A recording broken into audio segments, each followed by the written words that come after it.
Good morning, everyone, and welcome to the End of Life Journey and Beyond, the Sands of Time. My name is Lisa Strahs-Lorenc, and I'm a bereavement specialist.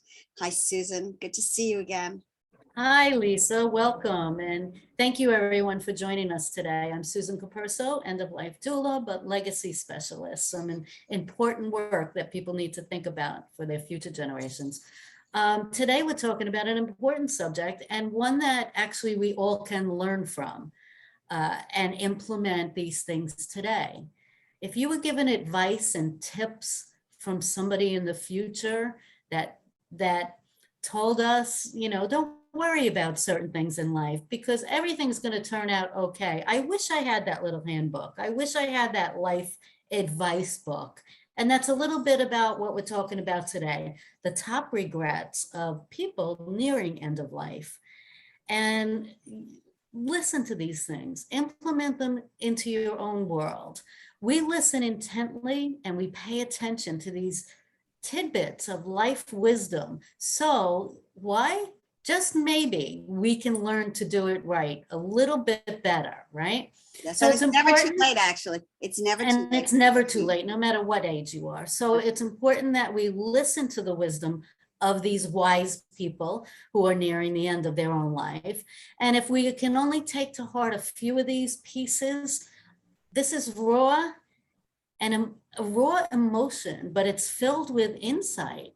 It is. Perhaps maybe in our life, we can make some of these changes now while we still can, while we still have the opportunity and learn from them. So today, Lisa and I would like to delve into a few of the regrets that dying people have, and we've been privy to quite a few of them. And just know that they're golden nuggets. They are. Can I start that can help guide you on your own journey so that you can make it the best it can be. I know you wanted to interrupt me. I'm sorry. That's okay. Go for it. So I want to just start with Irma Bombeck, who wrote columns and columns about funny things. And, we all laughed at everything that she said. But one of her last columns when she was dying was that she had an incredible regret. And we're all wondering, what would she regret?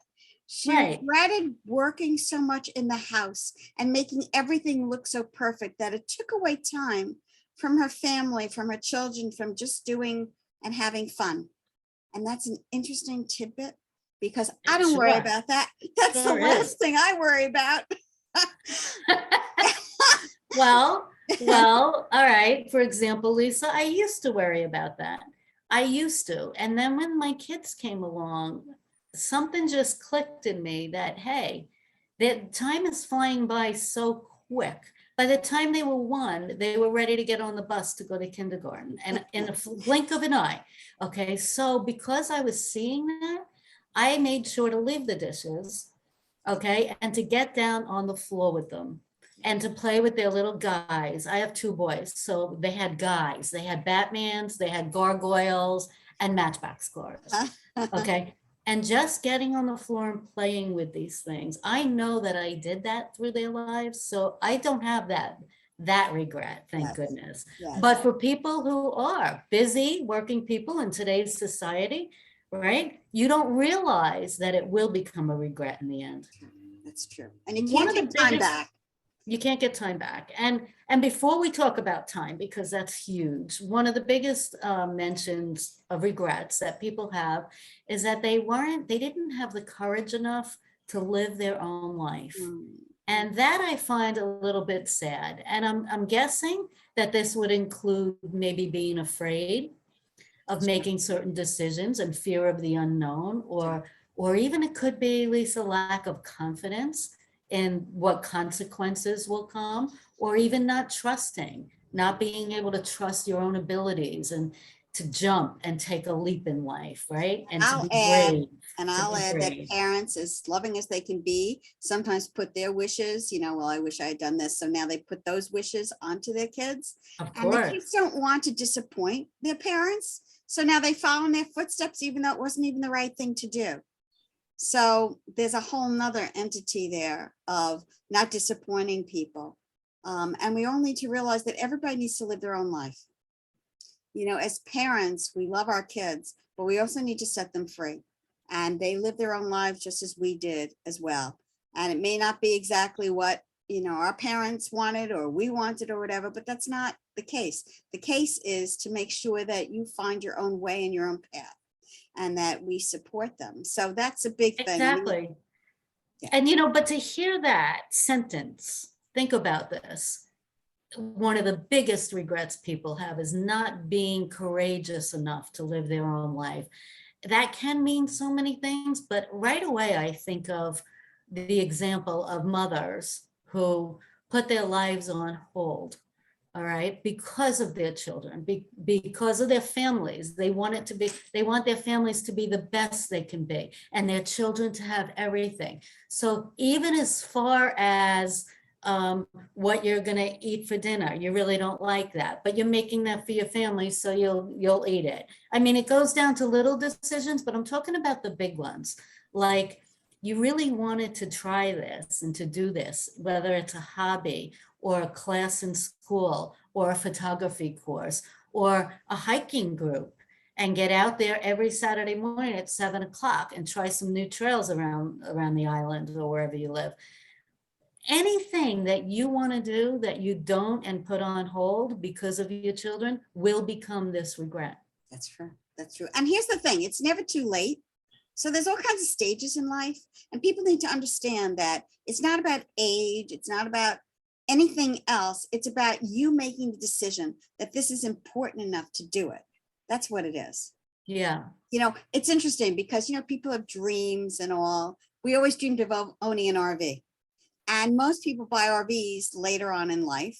And I'm so glad that we bought it when we did. And we went to a show, we negotiated it down. We were not retired at the time, but we found enough to be able to buy it. And those 10 years that we had before my husband died, they were the most amazing years that we had.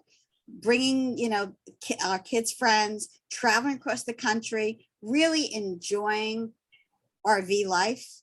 Amazing. And again, we would have regretted, just like my husband would have regretted the fact that he did not go back to law school. He went to law school at age 44. People don't do that. He was already an architect, went back. That's a huge chance to start another career at that age and go to law school at night. But again, it was something that he really wanted. And I'm so glad he did it, because he was a lawyer for 7 years. And, you know, it would have been horrible if he's on his deathbed saying, you know, I talked about being a lawyer all my life, but I didn't become one. He didn't have to say that. That's a beautiful story. And even I'm still thinking of the RV. I'm back there because that would have easily become one of your main regrets in life. Yeah. Oh, That yeah. I wished we did that. I wished we spent that quality time with our kids, and I wish they had those memories. Yeah. You know, so all of these things are important to think of now, Yes. while you're healthy and while you still can. So another big one, and this, I don't know if it's number one or number two, but it's right up there, is the regret of time. This is huge. So many people regret not having spent enough quality time with the people that you love in your life. So, you know, we all have worries. We all have money worries, cleaning the house, yard worries, a million other things, but it all boils down to one thing in the end. And realizing that it's too late to be able to spend that time, that really is hard. That's really hard. And that's why so many people regret it. And people need to know this now. You know, there's a difference between, say, raising your children, like we just talked about, in the midst of these crazy and chaotic times and games and running and school, right? But there's a difference in saying, hey, on Saturday or Friday night, we're just going to stop and put everything aside, and you and me are going to do something special. Yeah. And you might do it once in a blue moon now, you know, even through the ages. If you're an adult parent with adult children and their own children. Yeah, it's easy to say, oh, you're going to stop by on Saturday. You know, that's not what we're talking about. because you don't get that quality time when they stop by to make sure that the lights are okay and you're okay. And, it's really setting that appointment to say, hey, I really wanted to spend a little time with you. Can we take a ride by the beach? Can we get lunch together? And just spend those quality moments. Yeah. So let me talk about being a grandparent. Okay. So, a lot of my friends have grandchildren and they see them a lot.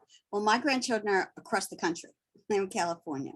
And I've made it my commitment to every 3 months to see them. And my friends say to me, you travel every 3 months across the country and all? Yeah, I do. Because they're 4, 8, and 10. And these are the times where they will remember that. And, and these times will go by very, very fast. So now in between those times, I call every day. So they know the hello call, meaning hello, how are you and how's your day? And then they know the playtime call. So on Duo, I will spend up to at least an hour. And then I divide up my time with each of them. And so sometimes it's Legos while I'm on the phone. Sometimes it's Barbies while I'm on the phone. Oh my gosh. They call I'm it getting the humans. chills. I can be, they call it play humans on the phone. And I have made, it's a 3-hour difference. And I am a late person. So at 11 o'clock, it's only there 8 o'clock. So that's fine. I can do that. Other people can't. But the thing is, they will remember that this time I spent with them. Okay. There will come a time where maybe they don't want to spend time with me, or they're too busy or whatever it is. But the time you can't replace is that's what you're talking about. Okay. And the time with your grandchildren and what you remember about, being a grandmother and your own grandparents, precious time that you can never get back. Never. Wow. You just gave me the chills, because I knew about you going out there every few months, but I didn't realize the amount of time that you give to make them a priority in your life. And you know something? That will never be a regret of yours at the end of your life. And it will never be a regret of theirs. That's right. To know how much they honored you in your life for spending that time with them. Yes. And knowing them intimately like that. And I got to tell you, as somebody firsthand, I didn't have that intimacy with my grandparents. And yes, we would go there for the weekend, spend Friday and Saturday night, but all the cousins would come, and guess where I was? We were playing hide and go seek. We were out playing in volleyball in the yard. We were out did I spend any quality time with my grandmother or my grandfather? I don't think so. So I want to challenge, I want to challenge every single person that listens to this to think about the memories they have with their grandparents. Just think about grandparents and what do they remember most? Okay. I'll tell you what I remember. My grandfather played with me all the time. He was the only grandfather. I had 3 sets of grandparents. There was the only grandfather, and he's the one who played with me. And don't you think I remember playing games with him, playing cards with him? I remember walking with him. I remember going to Sheepshead Bay. Those are the memories that are with me forever. Okay. The other grandparents had other things going on, grandmothers and whatever, but this is what I remember. And so you, as a person, don't you want that for your children, for your grandchildren? Don't you want those memories to be part of their lives? It does make you grow up a little bit differently, with feeling more loved and having more confidence in the fact that you were loved. Yes. And you were validated as a grandchild with my grandparent. That's right. This is so important. And you were so blessed to have that, Lisa, in your life. So blessed. I was. And I had unusual circumstances. Everybody needs to remember here that I lost my mother when I was 2. And so this is my biological mother's father. Okay. And very difficult time, I'm sure, for them. Very difficult. My grandmother was not easy, and she had her issues. But my grandfather gave me unconditional love, and I was always a priority for him. So, and I'm very grateful for that. That's my role model for being a grandparent, really. You play with your kids, you enjoy them, the time is precious with them, and you make memories. And that's what we're really talking about here, time and all. And by the way, it doesn't only be with children and grandchildren. How about friends? How about the fact that, you should cherish the friendships, not take them for granted? So listen to this. I have a particular friend, and we get together once a month with a couple other people and do some things, and it's wonderful, and I cherish and appreciate this time. But we were on the phone one day, and we both realized that we live on an island, and neither one of us had been to the beach last year. Okay, because we're so busy working. So we decided this isn't right, and there's something wrong with this picture. So let's schedule it into our calendars, right? So that's what we did. Well, come hell or high water, we're following that calendar. Last week comes, I'm busy, I have a lot to do. Oh, I was tempted to call her and say, hey, can we just move this to Saturday? But I didn't. Good. All right, so I planned it out the night before. I knew what I was going to bring. I had my chair in my car. I went to a beach that I've never been to before with her, and we sat from 9 in the morning until probably 12:30, 12:45. We left there. We went and had a wonderful lunch at a place we've never been before. And as we're sitting there, something wonderful happened. We were both like, do you feel how relaxed you are? Yes. Yeah. I feel so relaxed right now that I felt like Jello. Yeah. And it was such a good feeling that lasted the whole day. And we talked about this, and this is so important that we made, even though we had to make an appointment to spend that quality time, we did. And oh my gosh, it means the world. And I'll never forget that. And I hope we can continue it all summer. I think we will, having that first time and that good time together. But I think here's the thing, you have to really go out of your way, and you have to really make the extra effort. That's right. I mean, I have a friend who I've known since Lamaze, so his daughter, and they're 10 days apart, her daughter and my daughter.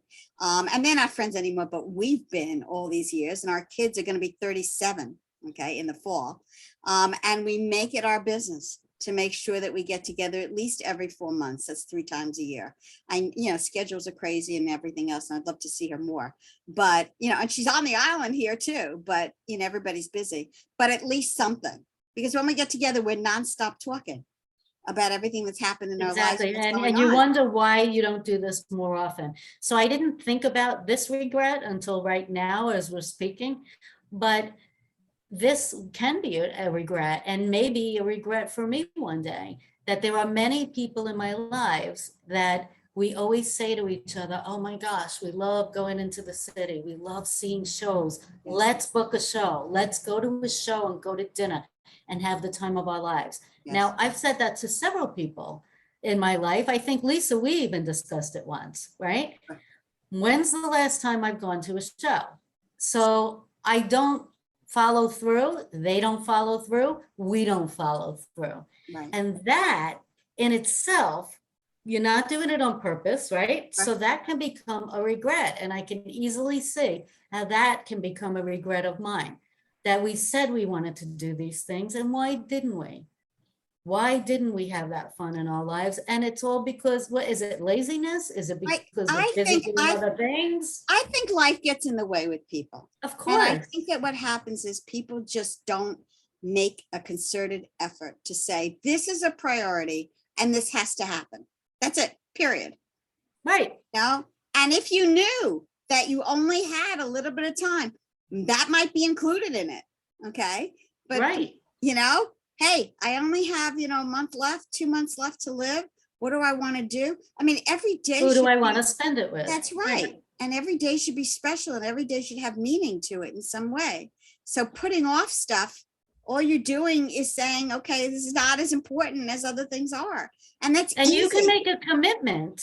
You can make a commitment with anything in your life, no matter how small, as with the story about your grandchildren just now, or how big. For example, Lisa and I have been doing these videos for over a year now, okay? And this is a commitment. This is on our calendar, and there hasn't been one time where Lisa and I have canceled and says, oh, I can't make it. I woke up late. I'm not feeling good. Number of excuses. Come heck or high water, we're there every Monday to do our video, unless, of course, we've scheduled in advance vacations and things like that. Or a holiday, yeah. Right. So this is you can do it. We make You it do it. important. That's right. Right. So another thing, and this sounds like a little bit odd one, but I guess you really need to give it some deeper thought. So I wish I had the courage to express my feelings Mm. along the way. The And communication. There we go. I hate the way that sounds. It is about communication. I hate the way it sounds because really, if somebody's dying and on their deathbed, they're not going to say, I wish I had the courage to express my feelings along the way. But what does that mean? It just means that people want the status quo, Yeah. right? They want everybody to be happy in their family. They want their friends to be happy. So they become vulnerable and they don't speak up and they don't talk about their feelings because they don't want to rock the boat. Right, right. But this can be a regret in not expressing some of your real feelings That's right. towards the people you love and your friends. I can see that. Yes. Yes. Right? Communication between everyone, between your, your partner, between your children, between your family members, between siblings. I mean, I was an only child, so I didn't have all that stuff around. But I hear sibling stories all the time. Growing up, now, and so you're willing to leave it this way. You're willing to leave without the words, without, the feelings and all. It's not me. It's not how I live my life, but it's hard for people, especially if you were raised in a home that didn't have a lot of communication and all, and they don't know what that's about. But how many people then regret they didn't say something? They didn't tell you something. I mean, it's too late at the end. It's too late. Lisa, we all have different beliefs, different belief systems, and I respect everybody. I come across a lot of people who have different views about being on this earth and in this life. I know people that think, once we take our last breath, that's it. You're ashes and there's nothing after that. I really believe that we're here to learn lessons. We're here to learn things along the way and be the best possible person that we can be, and by not completing some of these things and having these regrets, these are lessons learned that maybe we can learn now if we're not at the end of our life yet, and even if you're in the company of somebody you love who's at the end of their life. Well, I'll talk about that more in a minute on how you can help them resolve some of these things. Another regret was I wish I spent less time working. Yeah. All right. So this in this case, this is a regret that a lot of men had made along the years, right? Because they spend so much time being that breadwinner. I know several men, well, I know several lazy men, but I know several men who are type A personalities and work 7 days a week, work through hours of the night, even if it's from their phone in their home, and they're not spending the quality time. And this is a big regret that I can really, really see. The problem is it defines them and they can't figure out how else they can be defined. And that's a problem. Yeah. Because then when they retire, they die. I didn't think of it like that, but yeah. Yes. Yeah. They don't know how to be anybody else. That's right. I know somebody like that in my life right now. And no matter how I try and convince them, just to take it down half a day, go see Shelter Island. You've never seen that before. Take a drive. And this is a conversation that we've been having for 5-6 years now, and still hasn't taken that drive to Shelter Island. Yeah. Hasn't taken a half a down day. So how scary is that they can't see themselves in any other light? That is really scary. Yeah. So I can understand how that is a big regret. And, and some people need to work those amount of hours to be successful and to have that successful business, but don't have that regret. Yeah. Schedule in maybe, even if it's 3 or 4 hours on a Saturday, to make that a priority and be with the people you love and spend time, whether your children are older, younger, grandchildren, whatever. Don't have that regret at the end of life. That's the song by one of my favorite performers. That's Harry Chapin's song, Cat in a Cradle. Do you know that song? Of course. Everybody knows that song. And all the men quiver because they think, oh, he's talking about me, you know? Yeah. And that was his life, and a performer's life is nuts, crazy. But his children still perform that song because I still I go to think their of concerts. somebody in particular when it comes to that song. So Yeah. I know what you mean. Another regret. I wish I had been happier and enjoyed life more. Now that's a tough one. And I know it's not tough to you, Lisa, because you're happy 110% of the time. You know, I think you are. okay. And that's true because there are people who are positive and there are people who are negative. Okay. And they always see everything in a negative light. They always see the glasses half empty. I always see the glasses half full. And that's just nature. But what bothers me is that I have to actually tell people to have fun. Well, do you know how to have fun? Do you know how to try and be happy? I mean, I feel like that is so crazy to think about, but people they aren't that way. It's not their attitude. It's not. I don't know. This percentage wise, if I had to guess on the percentage of people that are truly happy all the time and know how to be happy, I would say that it's much smaller than the people that are looking for happiness, searching for happiness, don't know how to be happy. See, now I'm exactly that person, seeing the glass half full, and I'm positive, and I have these qualities just like you do, Lisa. But I also know that there are times with all the challenges that I've encountered over the past 8 years that I get scared. I get scared and I'm afraid. And how am I doing this? And am I going to be able to do this tomorrow? And how am I going to get through this? And I didn't think I'd be in this place at this time in my life. I think these are normal feelings that a lot of people feel and go through. Sure. But I think that also what you have to do is find the things that help you to bounce right back the next day, because I have this really good bounce back mechanism in me. I can sulk through a whole day, but get up and put my big girl panties on and bounce right back the next day. And I'm good at doing that because I consciously, try and be aware that everything will be okay. I didn't think it would be okay 8 years ago when my husband, the sole provider, took care of our family. But it's been 8 years. And guess what? Somebody's been holding my hand and walking me through the way and taking care of me all this time. Somebody, I know who that somebody is, but you need to know who your somebody is. Yeah, and I think there's certain qualities of flexibility because you don't know what's going to happen, and an attitude of, hey, it's a challenge, but I have confidence and I feel good that I'll be able to get through this.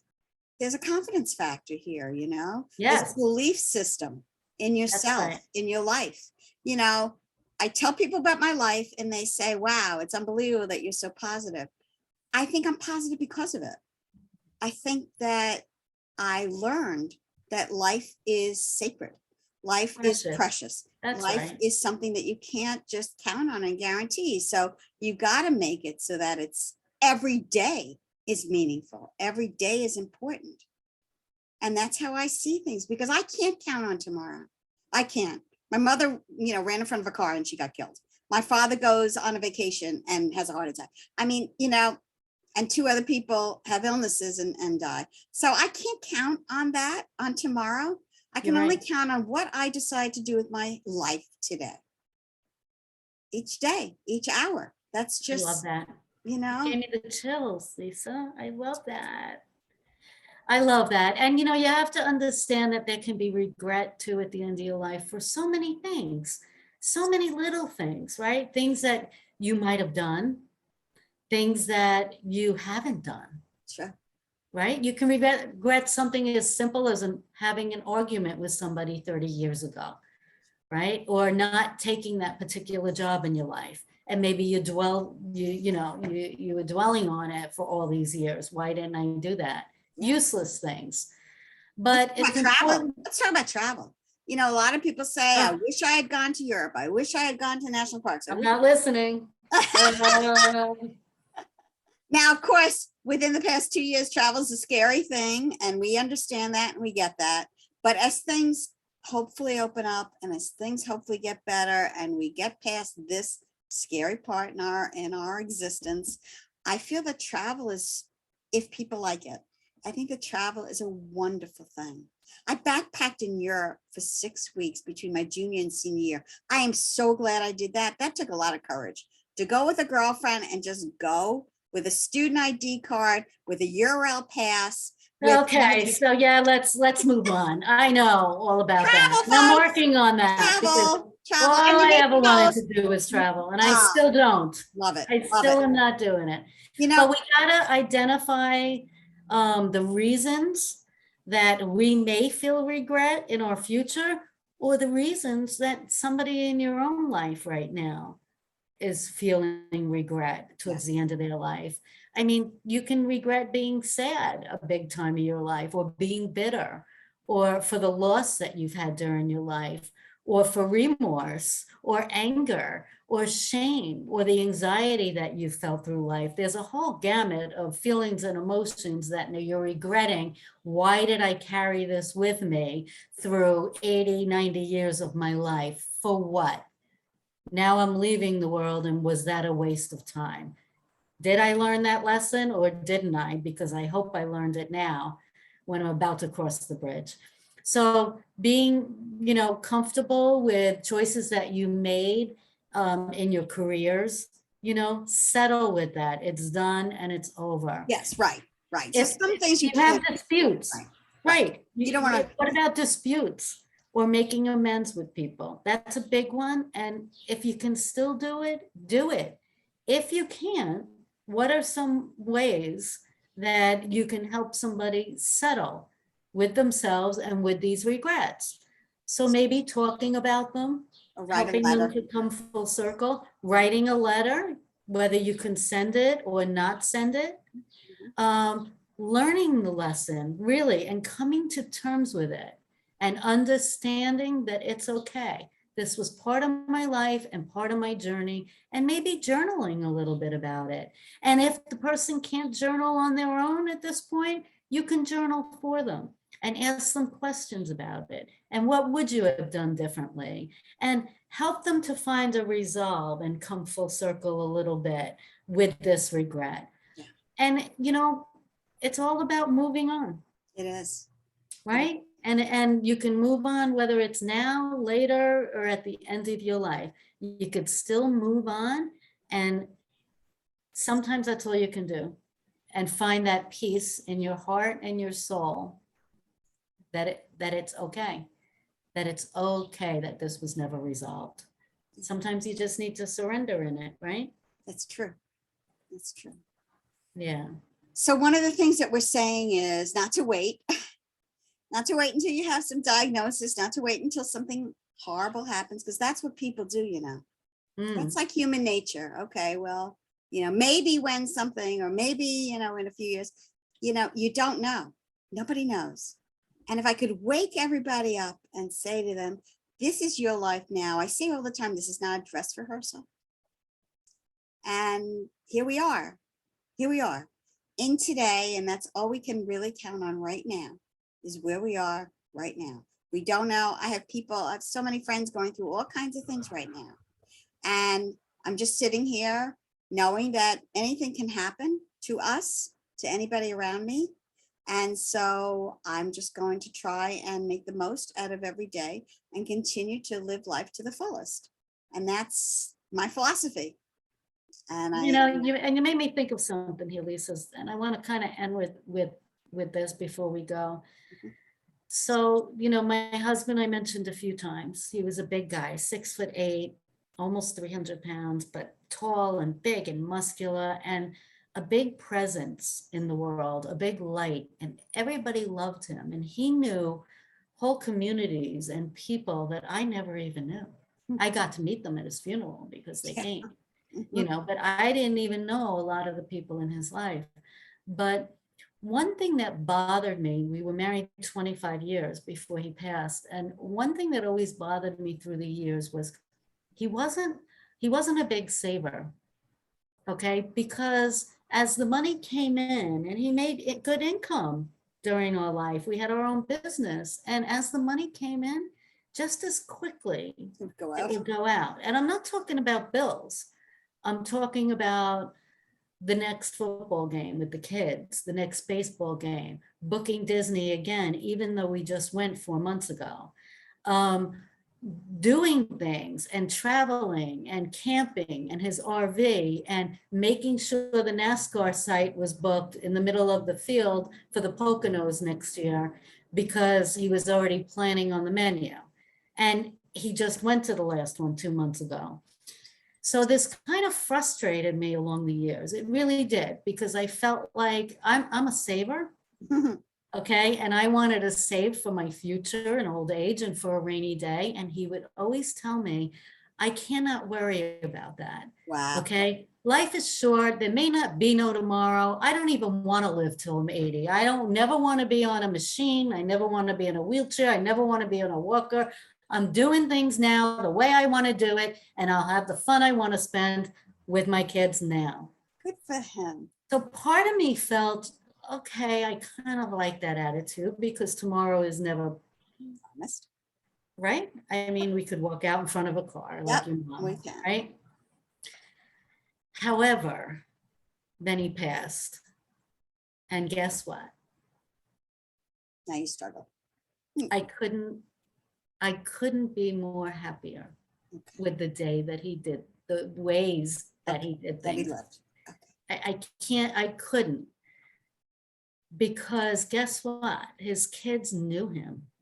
They had that relationship with him. Yeah.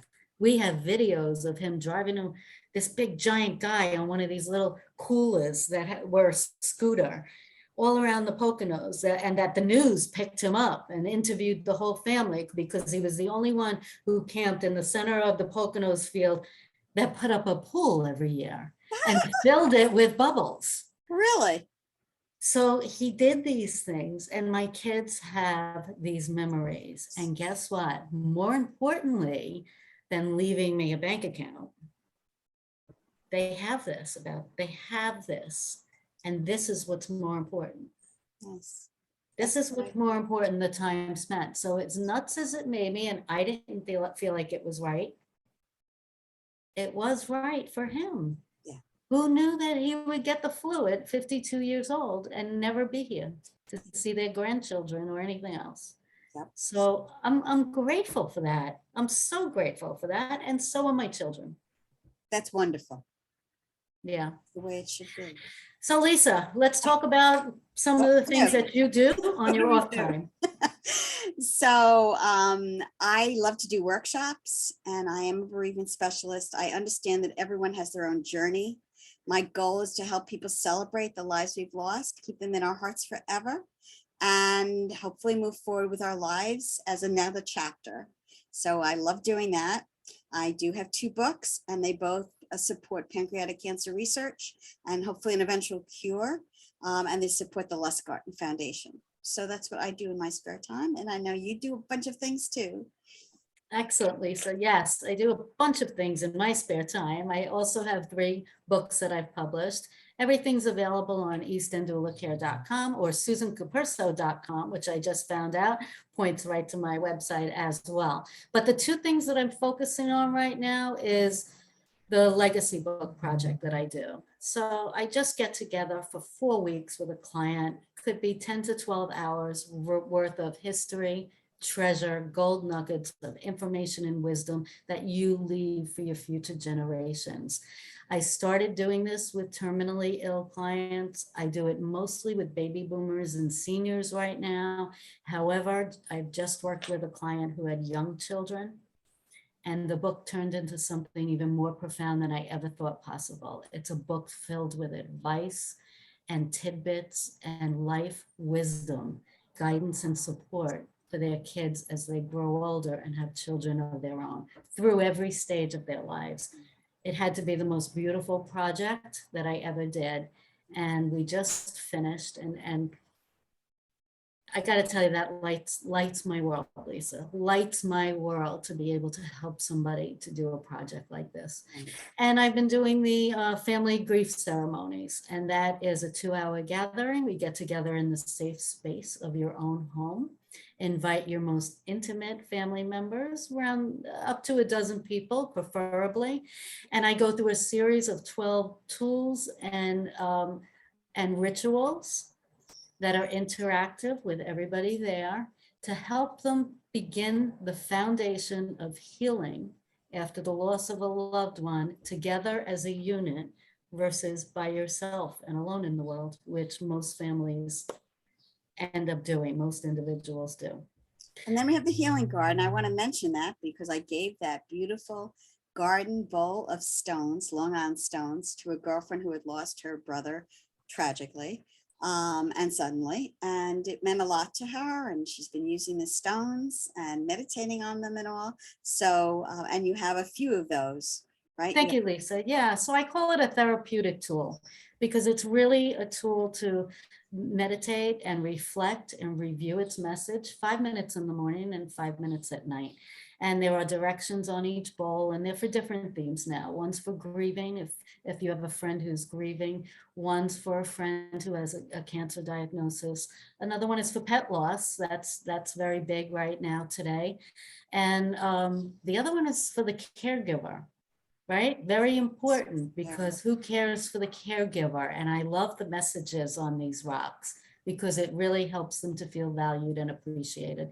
And all the different bowls you can find on eastenddoulacare.com or susancapurso.com. And one more thing that we do that we haven't mentioned in a long time, Yeah. we actually help people organize and celebrate and do like a memorial service. And we're very good at details. We're also very creative people, both of us. So we're not going to do the whole thing for them, but we will lay out all the details and all the choices and all. And so we're very good at really getting to what would be meaningful to a family. Excellent. Yeah. Very good, Lisa. Okay. So I think this was really great. I hope it's been helpful to people to think about regrets in your own life and the regrets of your loved one who hasn't passed yet. Yes. You know, think about some of these things and help them find their regrets and help them to come full circle and to be at peace with them. Great. Thank you for joining us. Thank you. Thank you, Lisa. Thanks, See you yeah. next week. Okay, sounds good. Bye.